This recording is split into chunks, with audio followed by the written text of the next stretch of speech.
قل لا اسألكم علیہ اجرا الا المودۃ فی القربى آمنت باللہ صدق مولانا العظیم وصدق رسولہ النبی الکریم ان اللہ وملائکتہ یصلون علی النبی یا ایہا الذین آمنوا صلوا علیہ وسلموا تسلیما اللہم صلی علی سیدنا و مولانا محمد معدن الجود والکرم وعلی آلہ و اصحابہ وبارک وسلم۔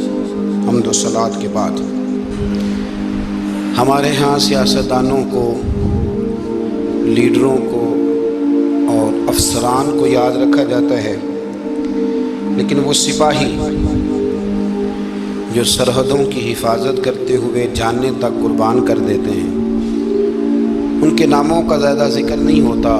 یوم دفاع پاکستان کے موقع پر ہم ان کی بلندی درجات کے لیے دعا بھی کرتے ہیں اور اپنے پاک فوج کے ان شہیدوں کو خراج تحسین بھی پیش کرتے ہیں۔ وہ مائیں سلوٹ کے قابل ہیں جنہوں نے ایسے بیٹے پیدا کیے، جوان کیے، وہ بچے، وہ خواتین جنہوں نے اپنے سر کی چھاؤں اور چھت وطن کے لیے قربان کی۔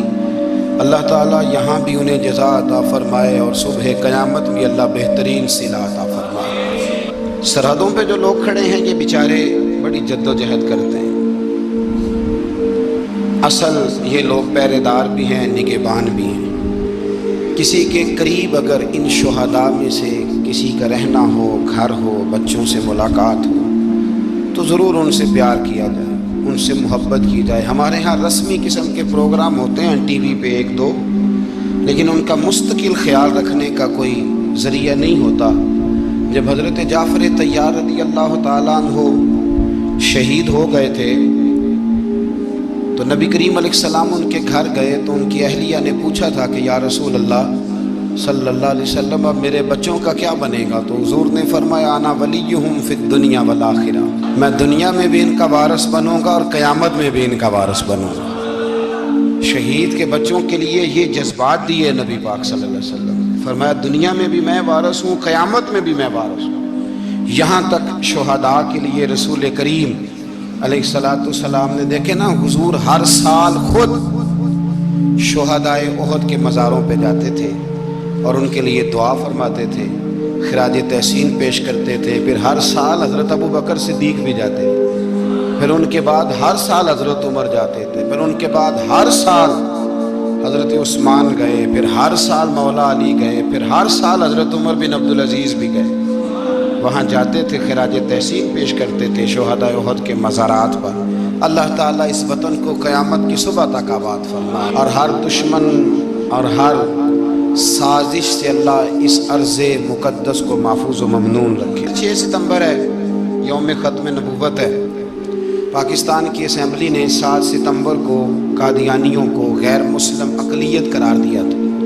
اللہ تعالیٰ اس اسمبلی میں جس قسم کے بھی، جس طرح کے بھی افراد تھے جنہوں نے بھی اس قرارداد میں تھوڑا سا بھی حصہ لیا، اللہ انہیں بہترین جزا عطا فرمائے۔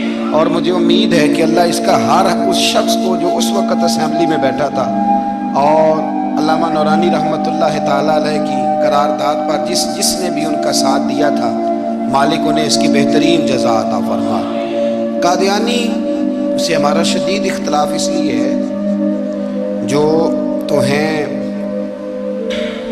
عیسائی تو ایک الگ دین مانتے ہیں، بات ختم ہو گئی، ٹھیک ہے، وہ اپنا عبادت گاہیں بھی بناتے ہیں، سارا کچھ کرتے ہیں، کریں۔ قادیانی کا یہ مسئلہ ہے کہ وہ دین اسلام کے اندر نقب زنی کرتا ہے، وہ دین کا حلیہ بگاڑتا ہے۔ وہ کہتا ہے کہ نبی پاک علیہ السلام کے بعد بھی کوئی نبی آ سکتا ہے، اور حضور کا کلمہ پڑھنے کے باوجود وہ ارتداد کی بات کرتا ہے۔ اس لیے اس کے ساتھ مسلمان کا اختلاف زیادہ سخت ہے کہ عیسائی کم از کم اسلام کا حلیہ تو نہیں نہ بگاڑتے، ایک الگ دین کو مانتے، اور یہ کلمہ پڑھ کے، قرآن پڑھ کے، ایک نئے نبی کا تصور پیش کر کے ایک ایسا دروازہ کھولتے ہیں کہ جو دین کی ساری شکل و صورت کو بگاڑ دے گا۔ اس لیے قادیانی کل بھی کافر تھے، آج بھی کافر ہیں، اور صبح قیامت تک یہ کافر ہی رہیں گے، اس لیے کہ سورج اپنی جگہ چھوڑ سکتا ہے، چاند اپنی جگہ چھوڑ سکتا ہے، ستارے ٹوٹ سکتے ہیں، لیکن میرے نبی کریم کے بعد کوئی اور نبی آ سکتا؟ یہ دروازے نبوت بند ہے، چونکہ الکفر ملت واحدہ، کافر ایک پوری جماعت کا نام ہے۔ تو وہ اس طرح کرتا ہے کہ کسی بھی ایسی طاقت کو جو اسلام کا حلیہ خراب کرنے والی اسے سپورٹ کرتا ہے، اور اس کو وہ آزادی رائے کا نام دیتے ہیں۔ تو ہم کہتے ہیں کہ بھئی آزادی رائے اور ہوتی ہے، لیکن کسی دین کے اندر شامل ہو کے اس دین کا حلیہ بگاڑنا یہ بات اور ہوتی۔ اس لیے قادیانی غیر مسلم اقلیت ہیں، ان کو چاہیے اقلیت کی طرح وقت گزاریں، وہ اسلام کا نام لے کے کسی جگہ بھی اسلام میں کسی قسم کا رخنہ ڈالنے کی کوشش نہ کرے۔ اللہ تبارک و تعالی مسلمانوں کو ہمیشہ غیرت ایمانی عطا فرمائے اور نبی پاک علیہ السلام کے قدموں کے ساتھ وابستگی نصیب فرمائے۔ ہمارا مضمون ہے عظمت اہل بیت۔ اسلام خشک مذہب نہیں ہے، صرف اخلاق کی بات کرو، نماز پڑھو، دھیان سے روزہ رکھو، عبادت کرو، زکوٰۃ دو اور ختم ہو جائے بات۔ اسلام وارفتگی والا دین ہے، اسلام محبت والا دین ہے، ذوق والا دین ہے، شوق والا۔ میری ملت میں آج جو آدمی بڑا گناہگار ہوتا ہے نا، کلین شیف ہوتا ہے، بے نمازی ہوتا ہے، بڑا سخت ہوتا ہے، نوجوان بڑا کچھ کرتا ہے، یہ ان ساری غلطیوں کے باوجود بھی جب نبی پاک کا نام آتا ہے تو اس کے سینے میں جذبات ابھر جاتے ہیں، کیونکہ اسلام ایک ذوق کا نام ہے، ایک شوق کا نام ہے، ایک درد کا نام ہے۔ جب رسول کریم صلی اللہ علیہ وسلم کی بات آتی ہے تو گرچہ وہ بڑا گناہگار ہے، لیکن اس کے اندر حضور کی محبت موجود ہوتی ہے، وہ چھلک آتی ہے، اس کا چہرہ کھل اٹھتا ہے کہ یہ رسول کریم کی بات ہو رہی ہے صلی اللہ علیہ۔ تو اسلام ہمیں آداب سکھاتا ہے، نسبتوں کا ادب سکھاتا ہے، اسلام ہمیں اکرام سکھاتا ہے، اسلام ہمیں کہتا ہے کہ استاد کی اولاد کا بھی ادب کرو، اسلام ہمیں کہتا ہے کہ اپنے محسن کے بچوں کا بھی ادب کرو۔ اسلام یہ بتاتا ہے۔ ہمارے ہاں خشکی ہوتی جا رہی ہے، بزرگوں نے لکھا ہے کہ 3 قسم کے لوگ کسی کے مرید نہیں ہوتے۔ ایک چودھری صاحب جو ہوتے ہیں وہ بھی کسی کے عقیدت مند ہو سکتے، ان کے اپنے بڑے مرید ہوتے ہیں۔ تو اسی طرح جو آدمی پڑھ لکھ جائے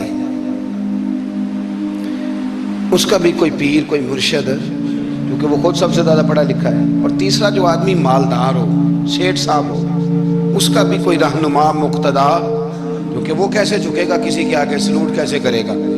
چند لوگ ایسے ہیں معاشرے میں جو دور ہو جاتے ہیں کیف سے، سرور سے، وہ نہیں سمجھتے کہ ادب آداب کس چیز کا نام ہے۔ لوگوں نے سمجھا اسلام میں خشک مذہب ہے۔ پڑھیے قرآن پاک کا 15واں سپارہ آخر سے، 16واں شروع سے۔ حضرت خضر علیہ السلام گئے، ایک دیوار گر رہی تھی، اللہ کے رسول نے محنت کر کے جو کام مزدور کرتا ہے وہ کام پیغمبروں نے کیا۔ حضرت موسیٰ اور جناب خضر نے دیوار سیدھی کی، اور جس بستی کی دیوار سیدھی کر رہے ہیں انہوں نے پانی بھی نہیں پلایا، کھانا بھی نہیں پوچھا، لیکن حضرت سیدنا خضر علیہ السلام نے دیوار سیدھی کر دی، محنت کی، کوشش کی، پسینہ بھی آیا، تھکاوٹ بھی ہوئی۔ حضرت موسیٰ علیہ السلام فرمانے لگے، خضر سمجھ نہیں آئی، یہ تو اتنے خشک لوگ ہیں، پانی تک نہیں پلایا، اور آپ نے اتنی محنت کر کے دیوار سیدھی کی، تو پڑھ لینا آپ قرآن پاک۔ حضرت جناب خضر علیہ السلام کہنے لگے کہ یہ اصل میں نا ان کے لیے نہیں کیا، یہ کسی نیک کی نسبت ہے، اس دیوار کے نیچے خزانہ ہے، دیوار گر جاتی، خزانہ ظاہر ہو جاتا، خزانہ یتیم بچوں کا ہے۔ اور یہ قرآن مجید نے فرمایا وَقَانَ أَبُوهُمَا صَالِحًا، اور فرمایا یہ اس لیے ان بچوں کا خزانہ بچایا ہے کہ ان کا باپ بڑا نیک آدمی تھا۔ قاضی ثناء اللہ صاحب پانی پتی تفسیر مظہری میں لکھتے ہیں کہ وہ ڈائریکٹ باپ نہیں تھا، دادا نہیں تھا، پردادا نہیں تھا، بلکہ 7ویں پشت میں جا کے ان کا باپ بنتا تھا۔ تو رب نے فرمایا ایک بندہ نیک ہو تو میں نیچے 7 پشتوں پہ فضل فرمایا کرتا ہوں۔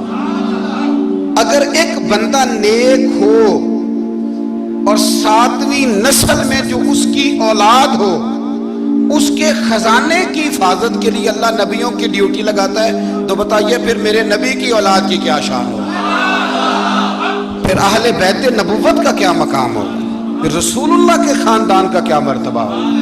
ہم لوگ سمجھتے ہیں کہ بھئی مفت میں سلوٹ کیوں کریں جی، پیار کیا ہوتا ہے، ادب کیا ہوتا ہے۔ پہلی بات یہ ہے کہ ادب ادب ہی ہوتا ہے، اماں انگوٹھا چھاپ ہے، بالکل ان پڑھ ہے، ناظرہ قرآن مجید بھی نہیں پڑھنا آتا، بیگم صاحبہ نے ایم اے بی ایڈ اس کے بعد ایم فل میں داخلہ لیا ہوا ہے، ادب کس کا کرنا ہے، بیگم کا کہ اماں کا؟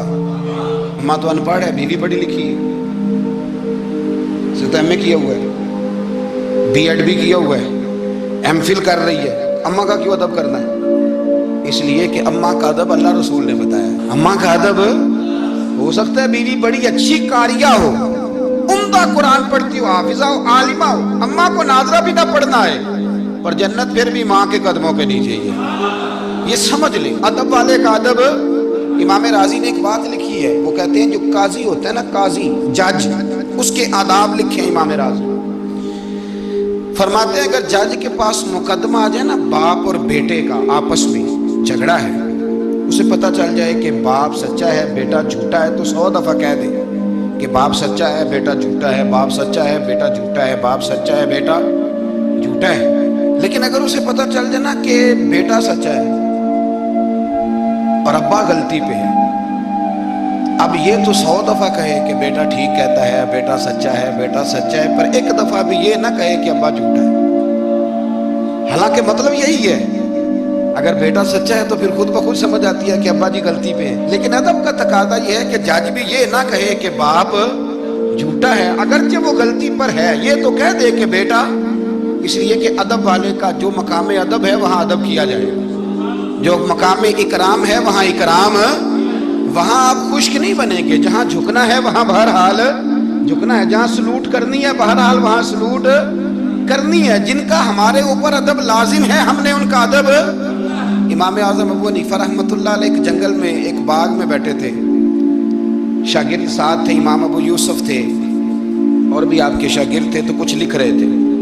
علماء جب کتابیں لکھتے ہیں تو 20 کتابیں انہوں نے کھول کے نشانیاں رکھ کے دائیں بائیں رکھی ہوتی ہیں، مختلف قسم کے نوٹس ہوتے ہیں، بڑا کچھ بکھرا ہوا تھا۔ شاگرد تھے، باغ کے ایک کونے میں بچے کھیل رہے تھے، وہ بچے نا، بچوں میں سے ایک بچے کی گیند آ گئی باغ میں، بچہ گیند لینے آیا تو امام صاحب اٹھ کے کھڑے ہو گئے، وہ کاغذ شاغذ سارے بکھر گئے، بچہ گیند لے کے چلا گیا، شاگرد چوپ رہے، چلو دوبارہ سے کتابیں سمیٹی، ڈھونڈا سارا کچھ، پھر سے کام شروع ہوا، چند منٹ گزرے تو بچہ پھر آ گیا گیند لینے، امام صاحب پھر اٹھے، پھر سارا کچھ بکھر گیا، شاگردوں نے برداشت کیا، سارے شاگردوں میں برداشت بھی نہیں ہوتی، شاگردوں کی بھی موج ہوتی ہے، شاگردوں مریدوں کا بھی اپنا اپنا وقت ہوتا ہے خدمت کرنے کا، اپنا اپنا سٹائل ہوتا ہے ادب کرنے کا۔ دور بڑا منفرد آ گیا، تیسری دفعہ، چوتھی دفعہ، 5 دفعہ ہو گئے تو بس شاگردوں کی جو صبر تھا، حوصلہ، وہ جواب دے گیا، بچہ پتہ نہیں کتنی دفعہ آئے گا۔ جب وہ بچہ پھر آیا، امام صاحب بوڑھے آدمی تھے، گھٹنوں میں درد بھی تھی، بڑی مشکل سے اٹھتے، چیزیں ساری بکھر جاتی، وہ بچہ جب 7ویں دفعہ تو امام صاحب پھر اٹھے، تکلیف سے اٹھے، امام ابو یوسف عرض کرنے لگے حضور یہ بچہ ہے، اس کی تو ڈیوٹی لگی ہوئی ہے گیند لانے کی، تو 100 دفعہ آئے گا۔ تو امام صاحب فرمانے لگے یہ 100 دفعہ آیا تو میں 100 دفعہ اٹھوں گا، آنے دو۔ کہ حضور کیوں آپ اٹھیں گے؟ فرمایا یہ میرے استاد کا پوتا ہے، اصلا نال جے نیکی کریے تے نسلہ تاک نہیں بھول دے۔ سن لو، اصلا نال جے نیکی کریے تے نسلہ تاک، ہاں بے اصلان نال نیکی کریے تے پھول کنڈیاں نال تول دے۔ بے اصلان میں میرے استاد کا پوتا ہے تو اٹھوں نا، یہ 100 دفعہ ہے میں اٹھوں گا، میں نے اس گھر سے فیض لیا ہے، یہاں ڈیوٹی کرنا میری ذمہ داری کا حصہ ہے، سوال ہی نہیں پیدا ہوتا۔ صحابہ کرام فرماتے ہیں نبی پاک کے اخراجات بہت زیادہ تھے، آمدن کوئی نہیں تھی، بظاہر بڑے خرچے تھے، مہمان بڑے آتے تھے، بڑے معاملات تھے، اور دین کا کام بذات خود ایک محنت ہے۔ ہمارے یہاں لوگ بڑا کہتے ہیں علماء جی یہ پیر صاحب کرتے کیا ہیں؟ میں کہتا ہوں پیر صاحب میں نوکری لوا دیں، کہتے وہ فلانے مفتی صاحب ڈیوٹی کیا کرتے ہیں؟ میں کہتے ہیں دینے نو دیہڑی لے جائے کر مفتی صاحب نہ، مستریاں نہ لائے تاکہ روٹی تو کھا لینا۔ اور خدا کے بندو، جو بندہ سویرے ڈیوٹی کرنے جائے گا وہ شام کو آ کے ریسرچ کر سکے گا کتاب و سنت پہ؟ وہ ایک صفحہ پڑھے گا تو سو جائے گا۔ اس لیے حضرت عمر فاروق نے یہ کام امت کو بتایا، فرمایا علماء کو تنخواہ دو، اور مسجد کے امام کی تنخواہ حضرت عمر نے گورنر، صوبے کے گورنر کے برابر لگائی تھی، اور خطیب کی تنخواہ گورنر سے زیادہ ہوتی تھی۔ فرماتے تھے یہ ذہنی طور پر فارغ رہیں گے، سہولت میں رہیں گے تو صحیح دین پڑھیں گے اور صحیح کر کے پڑھائیں گے۔ اگر یہ الجھے رہیں گے کہ سویرے بل جمع کرانا ہے تو ان کے لیے بڑی دشواری ہو جائے۔ لیکن ہمارا ماحول کیا ہے، عالم جب تخصص کر لیتا ہے نا تو پی ایچ ڈی کے برابر ہو جاتا ہے۔ درس نظامی کے بعد جب تخصص کرتا ہے نا وہ 3 سال میں یا 2 سال میں تو پی ایچ ڈی ہے۔ آج پی ایچ ڈی آدمی جائے نا یونیورسٹی میں لگے تو تقریباً 2.25 لاکھ کے قریب اس کی تنخواہ ہے۔ عالم کو کیا دیتے ہیں لوگ؟ یہ میری بات سمجھے، اس کا اور اس کا لیول تعلیم کا ایک جیسا ہے، اس کا سٹیٹس کیا ہے اور اس کا، لیکن اس کے باوجود اگر وہ کسی آسانی میں ہے تو اس بیچارے کو حساب دینا پڑتا ہے، اسے بتانا پڑتا ہے کہ گاڑی میں بیٹھتا ہوں تو کہاں سے آئی ہے، روٹی کھاتا ہوں تو کہاں سے، اس کو پھر بھی حساب دینا پڑتا ہے۔ اس کا نقصان یہ ہوتا ہے کہ لوگ دین میں آنا چھوڑتے ہیں۔ ہمارے یہاں گجرانوالہ میں ایک عالم تھے، وہ 9 بھائی عالم تھے، اب ان کے بچوں میں سے کوئی بھی نہیں بنا۔ کوئی بچہ کوریا میں کمائی کر رہا ہے، کوئی افریقہ میں کمائی کر رہا ہے، وہ کہتے ہیں جو اشر آپ کا ہوا ہے ہمارا بھی تو وہی ہونا تھا۔ کل بچے نکل گئے، انہوں نے کہا جا کے محنت کرتے ہیں، نے کیا کمایا؟ نبی کریم صلی اللہ تعالی علیہ حضور کے صحابہ ادراک والے لوگ تھے، بصیرت والے۔ نبی پاک کے خرچے بڑے، گھر میں 9 ازواج ہیں، 4 شہزادیاں ہیں، مہمان آتے جاتے۔ انہوں نے ایک پروگرام بنایا کہ ہر مہینے ہم اتنے پیسے جمع کریں گے اور یہ جہاد کے لیے نہیں دیں گے، یہ مسجد کے لیے نہیں دیں گے، یہ صحابہ صفا کے لیے نہیں، یہ خالصتاً سرکار کی بارگاہ میں پیش کریں گے۔ یا رسول اللہ یہ رکھ لیں اور جہاں آپ کا دل کرے آپ اپنی ذات پر، مہمانوں پر، گھر پہ خرچ کریں۔ اچھا جی جمع تو کر لیے ہیں، تو اب حضور کو پیش کون کرے گا؟ ڈیوٹی لگی حضرت عباس کی کہ محبوب کے چچا ہیں، یہ پیش کریں گے۔ حضرت عباس وہ پیسے لے کے دروازہ رسول پہ پہنچے، سیانے بندے تھے تو لفظ بڑے سمجھداری کے ساتھ تلاش کیے، عرض کی یا رسول اللہ صلی اللہ علیہ وسلم آپ کے دن بھی ہمارے لیے ہیں، راتیں بھی ہمارے لیے، آپ دن کو ہمیں تبلیغ کرتے ہیں اور رات کو رو رو کے ہماری بخشش کی دعائیں کرتے ہیں، حضور آپ کی 24 گھنٹوں پہ ہمارا ہی حق ہے، ہمارے لیے وقف کر دیا آپ نے۔ حضور ہم ایک حرف کا، ایک جملے کا بدلہ نہیں دے سکتے، یہ تھوڑا سا نذرانہ ہے، ہمیں پتہ ہے اخراجات بڑے ہیں اور ظاہراً آمدن کے ذرائع کو نہیں تو قبول کر لیں۔ حضور کو جواب دینے ہی لگے تھے کہ اللہ پاک نے قرآن پاک نازل کر دیا، سورہ شورى کی آیت نمبر 23، فرمایا محبوب قل لا اسألکم علیہ اجرا، محبوب ان سے فرما دو کہ اس تبلیغ دین پر گویا طائف میں پتھر کھانے سے لے کر احد میں دانت شہید کرانے تک، لا اسألکم علیہ اجرا، میں تم سے کسی اجر کا سوال نہیں کرتا، الا المودۃ فی القربى، ہاں اگر کچھ کرنا ہے تو میرے اہل بیت سے پیار کرتے رہنا، میرے اہل بیت سے۔ یا رسول اللہ یہ کون ہے؟ فرمایا مولا علی، سیدہ فاطمہ اور ان کی اولاد حسن سے پیار کرنا، حسین سے پیار کرنا۔ میرے رسول پاک نے فرمایا فاطمہ تو بدعۃ منی، لوگوں فاطمہ کو میرے وجود سے الگ نہ سمجھنا، یہ میرے جگر کا ٹکڑا ہے۔ اور حضور فرمانے لگے جس نے فاطمہ کو راضی کیا اس نے محمد عربی کو راضی کر لیا، میں اس سے راضی ہوں جس نے میری بیٹی کو راضی کیا۔ اور فرمایا جس نے اسے ناراض کیا، اللہ کرے یہ چھوٹی بات نہیں بڑی بات کر رہا ہوں، فرماتے ہیں جس نے اسے راضی کیا اس نے مصطفیٰ کو راضی کر لیا، اور فرمایا جس نے مجھے راضی کیا اس نے اللہ کو راضی کر لیا۔ اور حضور فرمانے لگے النظر الی وجہ علی عبادہ، علی کو تو دیکھتے رہو گے تو رب کی عبادت کا ثواب ملتا رہے گا۔ کچھ لوگ پریشان تھے کہ حضور سارے تو نہیں نہ دیکھ سکیں گے مولا علی کو، حضور نے اس کا بھی جواب دیا، فرمایا ذکر علی عبادہ، تو بس علی علی کہتا رہے تجھے رب کی عبادت کا ثواب ملتا رہے گا۔ علی کا ذکر بھی عبادت، اس خاندان کے ساتھ پیار کرنا۔ میرے اعلیٰ حضرت فاضل بریلوی رحمت اللہ علیہ سے کسی نے پوچھا سید کو زکوٰۃ دے لیں؟ اس کا سادہ سا جواب تھا نہیں لگتی، بات ختم ہو جاتی، پر اعلیٰ حضرت نے ایک پورا صفحہ لکھا ہے، بلکہ 1.5 صفحہ ہے، فتاوی رضویہ کی 8ویں جلد میں، حضور زکوٰۃ دے لیں تو اعلیٰ حضرت نے دلائل لکھے کہ سید کو زکوٰۃ نہیں لگتی، پھر آخر میں کہنے لگے جن کے نانا کا صدقہ کھاتے ہو انہیں زکوٰۃ دینی ہے۔ آپ فرمانے لگے تو نبی پاک کے مبارک بچوں پر اپنا مال خرچ کر، یہاں بھی اجر ملے گا وہاں بھی اجر ملے گا۔ اور پھر اعلیٰ حضرت نے حدیث لکھی ہے کنز المال کے حوالے سے، کمال کرتے ہیں جب آپ اس طرف آتے ہیں نا، خدمت سادات کا پورا باب بیان کیا، فرمانے لگے رسول کریم علیہ السلام نے فرمایا جس نے عبد المطلب کی اولاد کے ساتھ نیکی کی، بات ہی ختم کر دی۔ عبد المطلب کی اولاد میں حضرت عباس کا خاندان بھی شامل، عبد المطلب کی اولاد میں حضرت جعفر طیار کا خاندان بھی شامل، حضرت سیدنا میر حمزہ کے بچے بھی شامل۔ حضور فرمانے لگے جس نے عبد المطلب کی اولاد کے ساتھ نیکی کی، قیامت کے دن مجھ پر لازم ہے کہ جب وہ مجھ سے ملے گا تو میں اسے صلہ دوں گا، میں اسے۔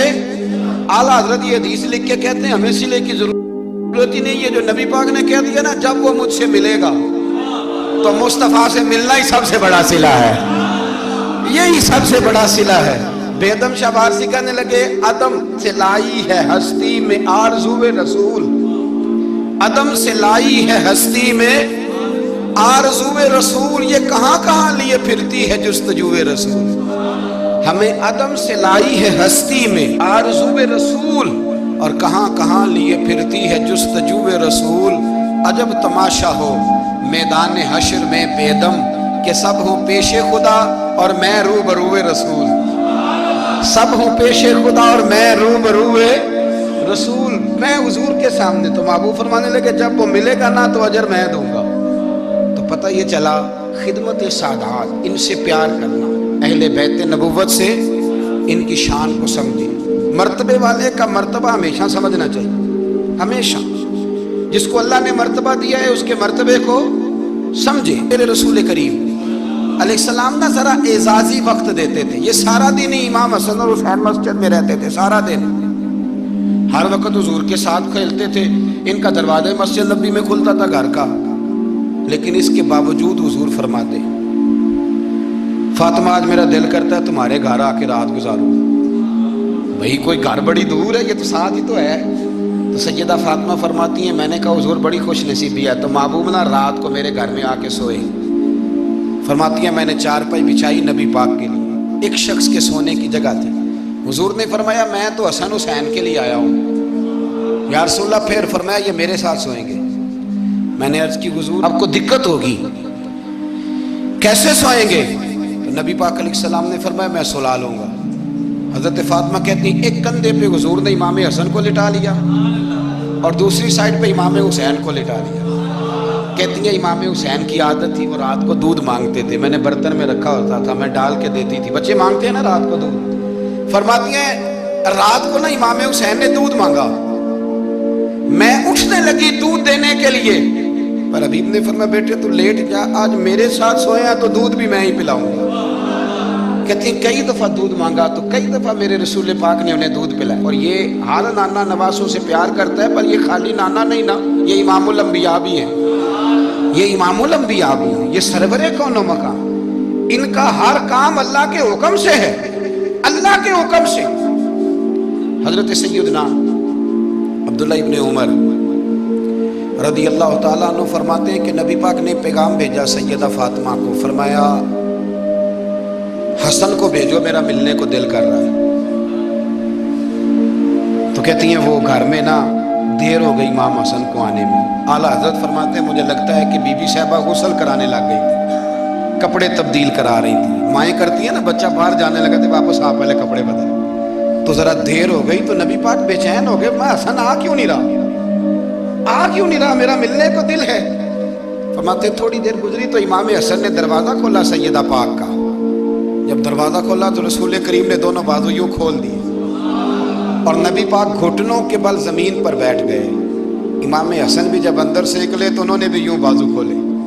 تو کہتے ہیں رسول کریم کے جب گلے سے آ کے لگے تو عبداللہ ابن عمر کہتے ہیں میں نے حضور کی آنکھوں میں آنسو دیکھے اور محبوب ان کا ماتھا چوم کے کہنے لگے اے اللہ میں ان دونوں سے محبت کرتا ہوں، تو بھی ان سے محبت فرما، میرے اللہ جو میرے حسن حسین سے محبت کرے اس بندے سے بھی محبت فرما، جو ان سے پیار کرے اس سے بھی۔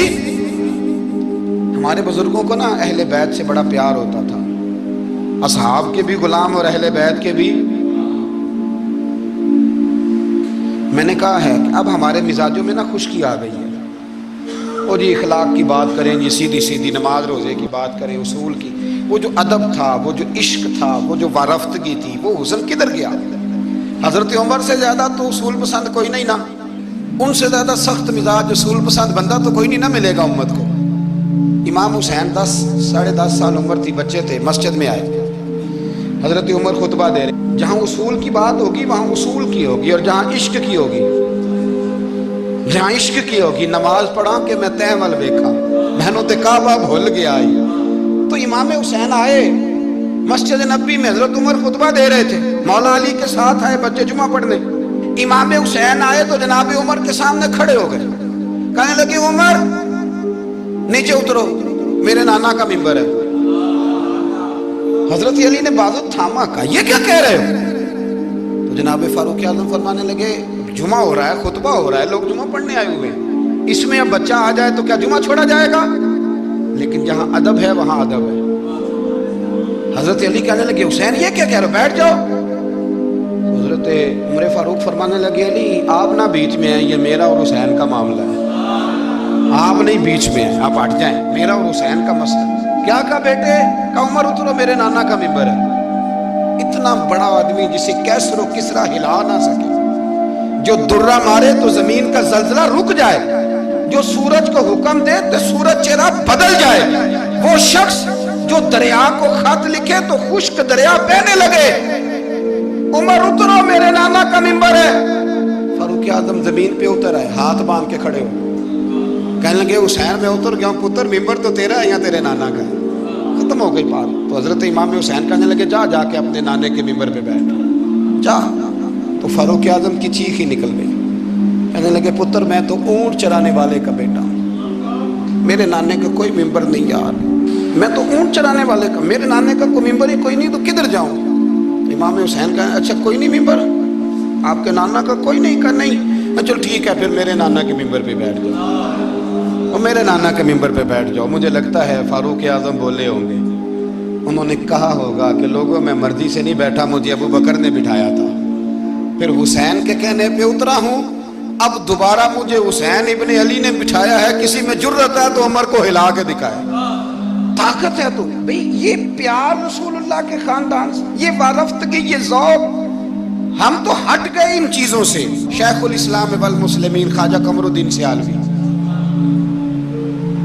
خواجہ صاحب سچ مچ کے شیخ الاسلام تھے، اور اللہ تعالیٰ نے انہیں بڑا ہی اعزاز عطا فرمائی، بڑی بات تھی، ایسے شیخ بھی کم دنیا میں ہوتے ہیں، اور 20 علماء ان کے مرید تھے۔ پنڈی کے علاقے میں نا اپنے بہت سارے علماء، کسی علماء کی میٹنگ میں گئے تھے، علماء کافی تھے، تو ایک سید عالم تو انہوں نے نماز پڑھائی، عالم بھی تھے اور سید بھی تھے، جماعت کرائی، تو نماز کے بعد پتہ چلا کہ کوئی ایسی واضح غلطی ہو گئی ہے کہ نماز ہوئی ہی نہیں۔ اب ہمارے تو کسی نمازی کو کسی مسئلے کا پتہ چل جائے دوسروں کو جینے نہیں دیتا، کہتا صرف میری نماز ٹھیک ہے، تم سب کی غلط ہے، اور پھر بندہ عالم ہو، اسے پتہ ہو مسئلے کا، تو پھر وہ سانس لینے دے، یہ بڑا مشکل کام ہے۔ علم یہاں بالکل زیادہ ہو تو پھر بندے کو حوصلہ ہوتا ہے، اس پہ کو پتہ ہے تھوڑا پانی ہوتا ہے نا برتن میں تو آوازیں زیادہ نکالتا ہے۔ علماء سارے کہنے لگے جی جلدی سے بتائیں جی حضرت صاحب وہ نماز نہیں ہوئی، تو خواجہ صاحب نہ چپ کر جو، پتہ مجھے بھی ہے نماز نہیں ہوئی، پر مسئلہ یہ ہے میرا مولوی نہیں نا، یہ رسول اللہ کا خاندان ہے، اور تیری نسل پاک میں ہے بچہ بچہ نور کا، فرمایا کہ حضور کا خاندان ہے، چپ کر جاؤ، طریقے سے بات کرنی، ادب سے، اور کوئی عالم ہوتا تو میں لقمہ دیتا، یہ سادات ہیں، چپ کرو۔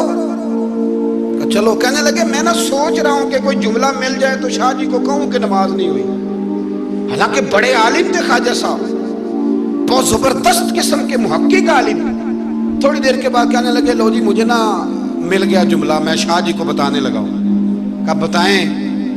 تو سلام لیا آگے جا کے، شاہ جی کے ہاتھ چومے، کہنے لگے حضور آپ کے پیچھے نماز پڑھی ہے، سید ہیں تو مزہ بڑا آیا ہے، ان 4 رکعتوں کا بڑا ہی مزہ آیا ہے، ہمارا دل کرتا ہے ایک دفعہ یہی نماز دوبارہ نہیں پڑھا دیتے، مزہ ہی بڑا آیا ہے نا، ذرا ایک دفعہ دوبارہ نہیں پڑھا دیتے نماز، مزہ بڑا ہے۔ تو شاہ جی کہنے لگے لاگو مجھے بھی رہا تھا نماز کوئی نہیں ہوئی، پر میں کہہ رہا تھا شاید میرا وہم ہی ہو، لگ رہا تھا کہ نماز نہیں ہوئی۔ تو آپ بڑے سمجھدار آدمی ہیں، آپ نے سید کا ادب بھی بچا لیا ہے اور مسئلہ بھی بتا دیا ہے، تیری نسل پاک میں ہے بچہ بچہ نور کا، تو ہے عین نور تیرا سب گھرانہ نور کا۔ حضرت ابو ہریرہ رضی اللہ تعالیٰ عنہ امیر المومنین فی الحدیث، یہ بھی مومنوں کے امیر ہیں علم حدیث میں۔ یوں بیٹھے تھے سارے طالب علم آپ کے سامنے، حدیثیں سننے والے سینکڑوں لوگ، حضرت ابو ہریرہ حدیثیں بیان کر رہے۔ مدینہ منورہ میں تازی تازی بارش ہوئی تھی، امام علی مقام ابھی نوجوان تھے، امام حسین نہ آئے، بارش ہوئی، چھوٹے چھوٹے گڑھے مدینہ منورہ میں، تو ان میں پانی کھڑا تھا۔ امام حسین نے نا قدم رکھا زمین پہ تو آپ کے پیروں کو نا تھوڑی مٹی لگ گئی۔ مٹی بھی کیا تھی، مدینے کی مٹی تھی، مٹی آپ کے قدموں کو لگ گئی۔ شاگرد کو بھی بندہ کہہ سکتا ہے کہ جا ذرا امام صاحب کو کپڑا دے کوئی پیر صاف کرنے، کسی کو بھی کہہ سکتا ہے۔ اور پھر بندہ پڑھا رہا ہو، بیٹھا ہو، اس کے سامنے عقیدت والے سننے والے لوگ آئے ہو، وہ سمجھتا ہے میرا کوئی قد کاٹ ہے، بڑی بات ہے میری، وہ پھر اس طرح ادب اداب کرے۔ جب امام حسین نے قدم رکھا نا زمین پہ مٹی لگ گئی، تو اب شاگردوں کا منہ اس طرف تھا، حضرت ابو ہریرہ کا ادھر تھا، وہ دیکھ رہے تھے۔ تو جناب ابو ہریرہ جلدی سے اٹھے، خود اٹھے، شاگردوں کا حلقہ چیرتے ہوئے گزرے، اور امام علی مقام کے نا پیروں میں جا کے بیٹھ گئے۔ حضرت ابو ہریرہ کی داڑھی سفید، امام حسین کی کالی۔ حضرت ابو ہریرہ نے اپنی پگڑی کھولی اور امام حسین کے پیر صاف کرنے لگے۔ حضرت امام حسین نے قدم پیچھے کھینچے اور کہا آپ کیا کر رہے ہیں، آپ بزرگ ہیں، میں تو جوان ہوں، یہ کیا کر رہے ہیں؟ تو حضرت ابو ہریرہ رو پڑے، کہنے لگے حسین میں کالی داڑھی کا ادب نہیں کر رہا، میں خون رسول کا احترام کر رہا ہوں، میں خون رسول کا ادب کر رہا ہوں۔ یہ نبی پاک کا خاندان، یہ رسول اللہ صلی اللہ تعالی علیہ وسلم کا خاندان ہے۔ اس خاندان نبوت کا اکرام کرنا، ان کا احترام کرنا، ان سے پیار کرنا، ان کی قدر کرنا، ان کے لیے اپنے دل میں آنکھوں میں عزت رکھنا، ان کے لیے شفقت کے بازو کھولنا، یہ چیز اللہ کو بھی راضی کرتی ہے، اللہ کے رسول کو بھی راضی کرتی ہے۔ فقیر آتا ہے ہمارے دروازے پہ مانگنے، آگے بھلا کیا کہتا ہے، تیرے بچے جیتے رہیں۔ پیسے بچے کماتے ہیں کہ ابا جی؟ دینے کس نے؟ بچوں کا نام کیوں لیتا ہے؟ اسے کہنا چاہیے اللہ تیرے کاروبار میں برکت کرے، کمانے والا زندہ رہے۔ وہ کیا کہتا ہے، بچے، بھائی پیسے بچوں نے کمائے ہیں، کوئی بچوں نے دینے ہیں، تیرے بچے۔ اس کا مطلب یہ ہے کہ جو جس کے بچوں سے بھی پیار کرے وہ بندہ اچھا لگتا ہے، جو جس کے بچوں سے بھی محبت کرے وہ بندہ اچھا لگتا ہے، وہ پیارا لگتا ہے۔ تو میرے بھائی جو مصطفیٰ کے بچوں سے پیار کرے، جو رسول اللہ صلی اللہ علیہ وسلم کے بچوں کا احترام کرے، جو حضور کی نسل پاک کا ادب کرے۔ میرے اعلیٰ حضرت رحمت اللہ علیہ کا طریقہ تھا، اگر کچھ سید شاگرد آتا تھا نا، سید زادہ، تو اعلیٰ حضرت اس طرح کرتے تھے کہ جہاں استاد بیٹھتا ہے وہاں اسے بٹھاتے تھے، اور جہاں لائنوں میں پھٹیوں پہ شاگرد بیٹھ کے پڑھتے ہیں وہاں خود بیٹھتے تھے، اور فرماتے تھے شاہ جی یہ آپ کے گھر کا ہی ہے سارا کچھ، چلو ڈیوٹی ہماری لگ گئی تھی بتانے کی تو میں آپ کو پڑھا دیتا ہوں، یہ آپ کا ہی ہے۔ آپ حضرت عمر بن عبدالعزیز کے پاس کوئی سید زادہ آتا تھا تو آپ تخت سے اتر آتے تھے، اس کو تخت دیتے تھے، کرسی دیتے تھے، اس پر بٹھاتے تھے۔ اب تو خشکی ہے، تو نہ استاد کا ادب ہے، نہ عالم کا ادب ہے، نہ سفید داڑھی والے بزرگ کا ادب ہے، تو باتیں ہیں، کہانیاں ہیں، داستان سرائی۔ ادب والا آدمی سمٹا ہوا ہوتا ہے، ادب والا بندہ مہذب آدمی ہوتا ہے، اس میں بہت ساری جگہوں پہ شرم ہوتی ہے، بڑے معاملات ہوتے ہیں، بڑی ساری آزمائشیں۔ اللہ تبارک و تعالی ہمیں اہل بیت نبوت کا پیار عطا فرمائے۔ آخر دعوانا